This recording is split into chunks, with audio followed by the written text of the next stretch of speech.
जय हिंद दोस्तों, उम्मीद करता हूँ आप सब अच्छे होंगे। दोस्तों, लोन रिकवरी हेल्प में सभी का स्वागत करते हैं। दोस्तों, अगर आपने किसी एनबीएफसी कंपनी से या फिर किसी क्रेडिट कार्ड से पैसा ले रखा, उसको भरने में असमर्थ हैं, तो दोस्तों इतने हताश परेशान मत होइए, क्योंकि आने वाले समय पर नई नई अपडेट आती रहती हैं। अब अक्टूबर माह भी आने वाला है, तो लोगों के मन में एक भय बना हुआ है कि अगर मेरी अक्टूबर माह की ईएमआई जो है मिस हो गई तो मेरे साथ क्या होगा। और बहुत सारे लोगों की पुरानी ईएमआई जो कि मिस चल रही हैं काफ़ी टाइम से, जो कि वो पे नहीं कर पा रहे हैं, उनके मन में बुरे बुरे विचार आ रहे हैं कि अब मेरे साथ क्या होगा। कई लोगों के पास नोटिस आ चुके हैं, तमाम तरीके के notice, recall notice, demand notice या फिर आर्बिट्रेशन का नोटिस, सेक्शन 25 का नोटिस, कईयों के पास 318 बीएनएस का नोटिस भी आ चुका है। और लोग इतने ज़्यादा हताश और परेशान हैं, रिकवरी वालों को डर सबसे ज़्यादा सता रहा है कि अब मेरे साथ ना जाने क्या होगा। तो दोस्तों, इस वीडियो के माध्यम से मैं कुछ आपको जानकारियाँ देना चाहता हूँ। अगर आपके मन में कोई भी डर चल रहा है लोन से रिलेटेड, कि आपके मन में कोई ऐसा भय चल रहा है कि अगर मैं लोन की किस्त नहीं भरूंगा या फिर मैं क्रेडिट कार्ड का बिल नहीं भरूंगा तो मेरे साथ क्या होगा, तो इस वीडियो के माध्यम से मैं आपको जानकारी देना चाहता हूँ कि मन में अगर थोड़ा सा भी भय है तो वो समाप्त हो जाएगा। मेरे पुराने जितने भी सब्सक्राइबर थे, उम्मीद करता हूँ उनका 90% तक भय बिल्कुल समाप्त हो चुका होगा। 10% का जो भय है वो सिर्फ उनका नोटिस का भय है, जो कि नोटिस वगैरह आ जाते हैं, जिन उनको अच्छी तरह नॉलेज नहीं होती।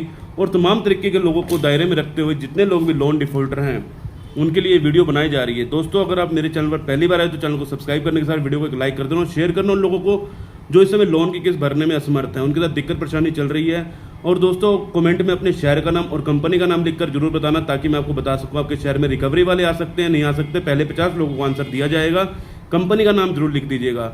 बाकी हम लोग रोजाना अपने चैनल पर लाइव स्ट्रीमिंग भी करते हैं। लाइव स्ट्रीमिंग के माध्यम के लिए बेल नोटिफिकेशन ऑन कर लीजिएगा, ताकि जैसे हम लाइव पर आएँ आप तक नोटिफिकेशन पहुंच जाए, हमसे संपर्क कर सके। लाइव स्ट्रीमिंग के माध्यम से अगर किसी भाई की कोई पर्सनल क्वेरी है तो कॉल बुकिंग के माध्यम से जुड़ सकते हैं। दोस्तों, आज की डेट में आरबीआई नई नई गाइडलाइन लेके आती रहती है। जिस प्रकार अभी एक नई गाइडलाइन लागू हुई है, जिसमें उन्होंने बोला है कि आने वाले समय पर वो कुछ ऐसा एक कंज्यूमर लोन के लिए जो आई है कि कंज्यूमर लोन में अगर कोई भी व्यक्ति मोबाइल फ़ोन खरीदता है तो उसके अंदर पहले ही एक ऐसा ऐप डाउनलोड कर दिया जाएगा, अगर आप उसकी किस्त नहीं भरेंगे तो फ़ोन लॉक हो जाएगा। तो बहुत सारे लोगों ने जानकारी अगर सुन ली होगी तो बहुत अच्छी बात है। तो तमाम तरीके से अलग अलग तरीके से आरबीआई नई नई गाइडलाइन लेके आती रहती है, लेकिन ज़्यादातर जो पक्ष में रखी जाती हैं लोन डिफॉल्टर के पक्ष में रखी जाती हैं, क्योंकि लोन जो जितने भी एक लोन कंपनियां हैं वो मनमाने तरीके से पैसा ठगने की कोशिश करती है। अभी हाल ही में एक बैंक की कर्मचारी ने एक फौजी भाई को इतनी गलत अपशब्द भाषा में उससे बात करी और उसको ऐसा शब्द बोले कि अगर आप सुन भी लेंगे तो आपकी रूह कांप जाएगी, कि ऐसे से शब्द रिकवरी एजेंट जो है बोल रहे हैं कि मैडम, एक फौजी भाई को जो कि हमारे देश की रक्षा करते हैं, उनको तमाम तरीके से इतनी गंदे अपशब्द बोले जा रहे थे। और उसके बाद जब उनकी एक ऑडियो थी वो वायरल हुई, ऑडियो वायरल होने के बाद फिर वो माफिया भी मांगी उन्होंने। तो इससे बढ़िया वो काम करो ही ना जिससे तुमको बाद में माफिया मांगनी पड़े।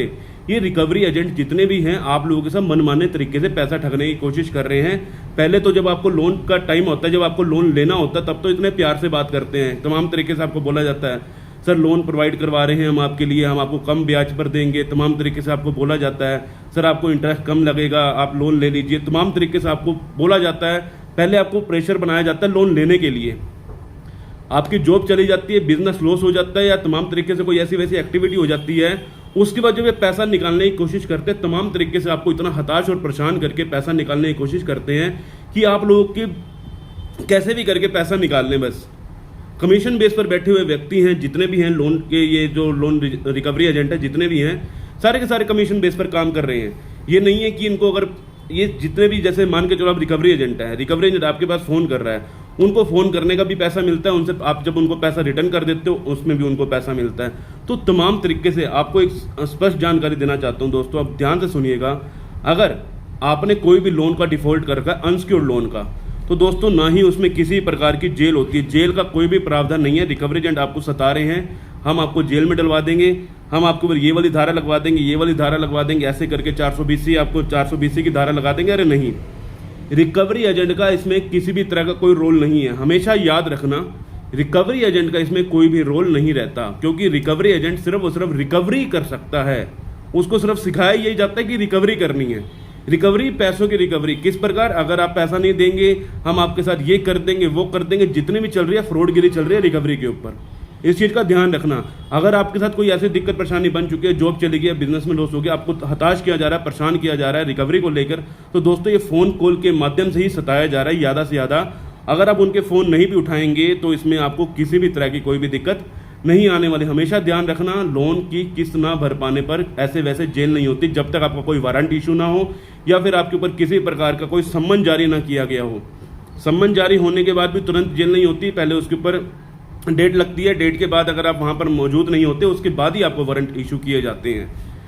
उसके बाद ये रिकवरी एजेंट आपको डरा रहे हैं कि हम आपके घर पर आएंगे। अगर घर पे रिकवरी एजेंट आ रहा है विदाउट डीआरए सर्टिफिकेट के, विदाउट उनके पास ना ही लाइसेंस है उसका, ना ही उसके पास कोई आईडी प्रूफ है, ना ही उसके पास कोई होम विजिट लेटर है, उसके बावजूद भी आपके साथ मनमाने तरीके से ये पैसे की ठगी करने के लिए आ रहे हैं। ठगी बोलेंगे इनको क्योंकि ये चोर हैं, चोरी की तरह। क्योंकि बहुत सारे सब्सक्राइबर भाइयों ने हमें बताया कि मेरे से उन्होंने अपने अकाउंट में पैसा डलवा लिया 12,000 रुपये, मैंने अपना मोबाइल बेचकर मैंने उनको 12,000 रुपये पे किए। अगले महीने की किस्त देखी वो वैसे के वैसे पड़ी थी, वो 12,000 माइनस ही नहीं हुए थे। दोस्तों आपसे एक ही गुजारिश करूंगा, रिक्वेस्ट करूंगा, अगर आपने पैसा बैंक कंपनी से ले रखा है या फिर एनबीएफसी कंपनी से, क्रेडिट कार्ड से ले रखा है, तो जो वो पैसा है उसी लोन कंपनी में पे करना। कोई भी आपको बैंक के कर्मचारी आपको गाली गलौज कर रहे हैं तो उसका पेमेंट ना करके आरबीआई में कंप्लेंट करें। सबसे पहले आपको कंप्लेंट कैसे करनी है, आप ट्वीट कर सकते हैं। ट्वीट के माध्यम से आप उनके जो ये आपको सता रहे हैं, परेशान कर रहे हैं, आपकी कॉन्टैक्ट लिस्ट पर भी फ़ोन कर रहे हैं। अगर आपकी कॉन्टैक्ट लिस्ट पर फ़ोन किया जा रहा है आपको डराने के लिए कि अगर आप पैसा नहीं भर रहे, आपको चोर घोषित कर रहे हैं, जो ये फ़ोन के माध्यम से इस बंदे ने पैसा नहीं दिया, ये तुम्हारे घर का बंदा है, तुम्हारा बंदा पैसा नहीं दे रहा, आरबीआई को ट्वीट कीजिए। सीधी सी बात है, अगर लोन कंपनी के साथ आरबीआई को टैग कीजिए ताकि आने वाले समय पर आपको किसी भी तरह की कोई भी दिक्कत ना आए। क्योंकि जब आप ट्वीट करते हो उसका समाधान हमको 24 घंटे के अंदर अंदर उनको देना पड़ता है। अगर नहीं देंगे तो फिर उनकी खाट खड़ी हो जाती है। तो इस चीज़ में हमेशा समझना, अगर आपके कोई दिक्कत परेशानी चल रही है तो ये मत सोचना कि आप अकेले हो, आपके साथ आरबीआई भी खड़ी है। आरबीआई हमेशा आप लोगों के लिए तत्पर खड़ी रहती है। जब भी कोई भी लोन कंपनी आपके साथ मनमाने तरीके से वसूली करने की कोशिश करती है, हमेशा आरबीआई आपका साथ देती है। ठीक है, अब लोन डिफॉल्ट होना कोई बहुत बड़ी वजह नहीं है, हो सकता है किसी की जॉब चली जाती है। अब एक व्यक्ति के घर पे आग लग गई, उसकी फैक्ट्री में आग लग गई, अब उसकी फैक्ट्री में आग लग गई है, अब उसकी उसमें क्या गलती थी? उसका इंश्योरेंस का पैसा फंसा हुआ है, उसका इंश्योरेंस का 14.5 लाख रुपये आना है, लेकिन बैंक कंपनी का उसने 5.5 लाख रुपये देना है। लेकिन बैंक कंपनी नहीं मान रही कि मुझे तो पैसा अभी दो। बेचारा कहाँ से ला कर देगा? जॉब चली गई है, 3 महीने से घर पर बैठे हैं, खाने को रोटी के लिए पैसा नहीं है और इनको लोन कंपनी वालों को ये पता है बस हमारा पैसा हमें वापस दे दो।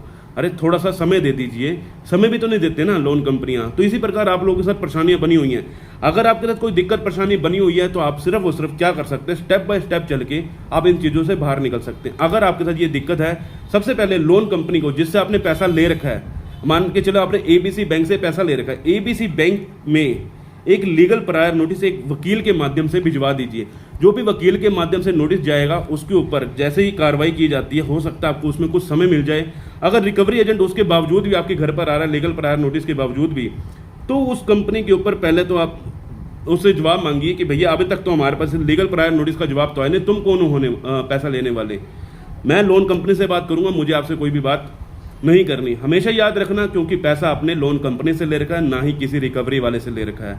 लीगल प्रायर नोटिस भिजवा देंगे, आने वाले समय पर मान के चलो कोई बैंक सम्मन जारी कर देता है। अब सम्मन जारी हो चुका है, अब आपके पास कोई प्रूफ तो है नहीं कि हमने बैंक को बता रखा है, तब भी वो लीगल प्रायर नोटिस आपके काम आता है। तमाम तरीके से बैंक आपको रिकॉल नोटिस, डिमांड नोटिस में कई बार आर्बिट्रेशन और सेक्शन 25 का जिक्र किया गया होता है। तो डिमांड नोटिस हमेशा देख लिया कीजिए या किसी एक्सपर्ट के माध्यम से दिखा दिया कीजिए कि भैया इस डिमांड नोटिस में क्या लिखा हुआ है। आपको नहीं समझ आ रही है एक्सपर्ट के माध्यम से, नहीं तो आप खुद भी जान सकते हैं। ऐसा नहीं है कि भैया देखो आपने लोन लिया है, आपको समझदारी होगी तभी तो आपने लोन लिया। इंस्टेंट लोन कंपनियां देती है, 2 मिनट के लोन अप्रूवल कर रही हैं, तो आपने भी कुछ देखा होगा, कुछ समझा होगा, कुछ पढ़ा होगा, तभी तो वहां से आपको पता चला है लोन मिल रहा है मुझे। तो जब आपने डॉक्यूमेंट आपने दे रखे हैं, तो भैया कंपनी जब आपके पास कोई भी डिमांड नोटिस या फिर रिकॉल नोटिस वगैरह भेजती है, हमेशा उसमें पढ़ लिया कीजिए। नहीं समझ आ रही तो किसी एक्सपर्ट के माध्यम से जानिए कि उस नोटिस में क्या है। उसके बाद बैंक 21 आर्बिट्रेशन का नोटिस आपको जारी कर देती है। आर्बिट्रेशन में क्या होता है, लोगों को एक बहुत ज़्यादा डराया जा रहा है कि आर्बिट्रेशन में आपके घर का सामान उठा लिया जाएगा। ये रिकवरी वाले आपको डरा रहे हैं, तुम तैयार रहो, ऐसे बोलते रिकवरी, तुम तैयार रहो, तुम्हारे घर का सामान उठेगा। अरे भैया सामान कैसे उठा के ले जाओगे? तुम्हारे अधिकार ही नहीं है सामान उठाने के, तुम सामान को टच भी नहीं कर सकते, क्योंकि इसके अंदर ज़्यादा से ज़्यादा जो 20 लाख से ऊपर लोन होते हैं ना, जिसमें डेप्थ रिकवरी टर्मिनल लगता है, डीआरटी लागू की जाती है, उसमें ये सब चीज़ें होती है, वो भी सिक्योर्ड लोन में। अनसिक्योर्ड लोन में जो भी होता है उसके अंदर ज़्यादा से ज़्यादा बैंक के जो इसमें जो फैसला लिया जाता है, आपका जो अकाउंट है, प्राइमरी अकाउंट या फिर आपका सैलरीड अकाउंट, उस पर लीन लगाया जा सकता है। मान के चलो आपका लोन है 50,000 का और आपके अकाउंट में 20,000 रुपये पड़े हुए हैं, और 20,000 रुपये जो आपके पड़े हुए हैं, बैंक जब उस पर अवार्ड पास करवा के उसके अंदर जब लिन लगाएगा, जो 20,000 रुपये वो आपके माइनस हो जाएंगे, और जो 50,000 रुपये, सॉरी 20,000 रुपये उसमें से कट जाएंगे और 30,000 रुपये माइनस में चले जाएंगे। ये सब होता है इसके अंदर। इसलिए हम बोलते हैं अगर आर्बिट्रेशन का नोटिस आता है उस पर आपको ऑब्जेक्शन फाइल करवा देनी चाहिए, नहीं तो कल को दिक्कत आ सकती है। और उसके सेक्शन 25 का नोटिस, सेक्शन 25 जो का नोटिस होता है वो ECS बाउंस का होता है। ECS बाउंस कभी भी आपको अगर आ रहा है नोटिस, उसका तुरंत रिप्लाई करवाएं, नहीं तो उसके बाद वो फिर आपको सम्मन जारी करवा देते हैं। अगर आपका सम्मन जारी हो रहा है, फिर आपको दूर देश में बुलाया जा रहा है, मतलब बड़ी दूर बुलाया जा रहा है, कहीं कलकत्ता, अहमदाबाद, आप नहीं रहते दिल्ली में रहने वाला बंदा कोलकाता जाएगा तो उसका खर्चा इतना हो जाएगा हद से ज़्यादा। इस बीच आपकी सेटलमेंट भी हो जाती है। ये मत सोचिए कि सेटलमेंट नहीं होती, पैसा है तो पे कर दीजिए, नहीं है तो वेट कर लीजिए। आपको सेटलमेंट के ऑफर भी अच्छे प्रदान होते हैं, ये नहीं है कि आपको ऑफर नहीं मिलेगा। आप एक सबसे बड़ी गलती करते हैं, लोन कंपनियों को लोन का ऑफर खुद से बोलते हैं, भैया मैं सेटलमेंट करना चाहता हूँ। नहीं, जब आप सेटलमेंट के लिए बार बार उनको अप्रोच करोगे, वो कहेंगे हमारी कंपनी सेटलमेंट ही नहीं करती है। आपने हमेशा एक चीज़ नोट की होगी, जब भी आप उनको सेटलमेंट के लिए बात करेंगे वो कहेंगे हमारी कंपनी सेटलमेंट नहीं करती, लेकिन हर एक कंपनी सेटलमेंट करती है। तो इस चीज़ का ध्यान रखना। सेटलमेंट जो है राइट ऑफ के बाद अच्छी सेटलमेंट हो जाती है, एक ज़्यादा से ज़्यादा 30% 25% में आपकी क्रेडिट कार्ड की सेटलमेंट हो जाती है, लोन की आपकी 30% से लेकर 50% के बीच में आपकी सेटलमेंट हो जाती है। और जब मार्च की एंडिंग आती है या फिर आपको लोक अदालत में बुलाकर आपकी सेटलमेंट की जाती है, वहाँ पर भी आपको अच्छे ऑफर मिल जाते हैं। तो ये मत सोचना कि आपने अगर लोन को डिफॉल्ट कर दिया आपके साथ कोई दिक्कत परेशानी आ जाने वाली है। हमेशा लोग एक ही दिमाग में टेंशन लेके बैठे रहते हैं, अगर मैं लोन की किस्त नहीं भरूंगा तो क्या होगा। लोन की किस्त, NBFC कंपनी की किस्त नहीं भरने से आपका सिविल डिफॉल्ट होता है। मेन आपका सिविल का मैटर है, आपका सिविल गिराया जा सकता है, पेनल्टियां लगाई जा सकती हैं, फ्यूचर में लोन लेने में समस्या आ सकती है। लेकिन इसमें किसी भी प्रकार का आपके ऊपर कोई ये नहीं दबाव नहीं बनाया जा सकता, अगर आप पैसा नहीं दोगे तो हम आपको तुरंत जेल में डाल देंगे। पहले कुछ ना कुछ क्राइटेरिया है, जब तक वो फुलफिल नहीं होता, ना ही उसके अंदर किसी प्रकार का आपने, जब आपको नोटिस आया आपने नोटिस का रिप्लाई दिया, आपको सम्मन आया आपने सम्मन में भी जवाब दिया, हर चीज़ का आप जवाब देते आ रहे हो, तो जेल के प्रावधान कहीं पर नहीं होते।